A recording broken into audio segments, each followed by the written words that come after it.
नमस्कार प्रेक्षकांनो, लग्नानंतर होईलच प्रेम मालिकेच्या पुढील भागामध्ये आपण पाहणार आहोत की रम्याने पार्थ आणि विजयमध्ये कसे गैरसमज निर्माण केले, असा त्याला कोणता व्हिडिओ दाखवला ज्यामुळे विजयला विश्वास बसला। तर चला सविस्तर व्हिडिओमध्ये पाहूया।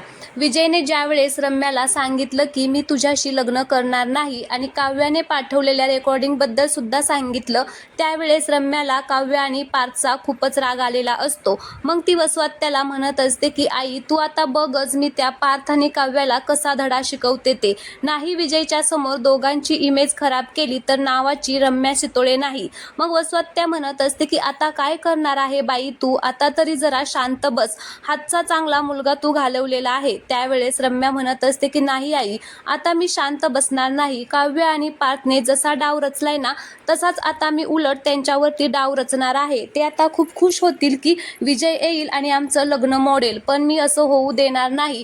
विजय घरी येईलच, पण तो लग्न मोडण्यासाठी नाही तर त्या काव्य आणि पार्थची जिरवण्यासाठी येईल, असं म्हणून रम्या प्लॅन करते। तर ती विजयला भेटायला जाते। विजय नकार देतो, पण आता तिने खूप रिक्वेस्ट केल्यावरती विजय भेटायला तयार होतो। दोघेही भेटतात। त्यावेळेस रम्या विजयला एक खोटा व्हिडिओ इंटरनेटवरून बनवून त्याला दाखवते आणि म्हणते की आता बोल, आहे का तुझा विश्वास या व्हिडिओवरती? मी तुझ्या समोरच हा व्हिडिओ बनवलेला आहे। त्यावेळेस तो म्हणतो की म्हणजे तुला काय म्हणायचं आहे रम्या?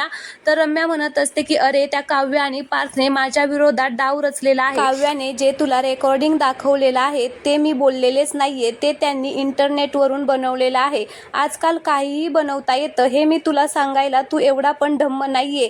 तुला पण माहिती आहे की असं आपण सगळं करू शकतो। त्यावेळेस विजयला रम्याचं ते बोलणं खरं वाटतं। मग रम्या म्हणत असते की अरे माझं तुझ्यावरती खूप प्रेम आहे, मी तुझ्यावरती खूप प्रेम करते, आपलं लग्न व्हावं म्हणून मी किती देवाकडे प्रार्थना करते, पण ते काव्य आणि पार्थ जळतात रे माझ्यावरती, मला त्या घरातून हाकलवण्यासाठी हे सगळं करत आहेत। पण तू असा विश्वास नाही ठेवला माझ्यावरती तर माझं काय होईल? मग आता ते दोघे कॉफी पित असतात।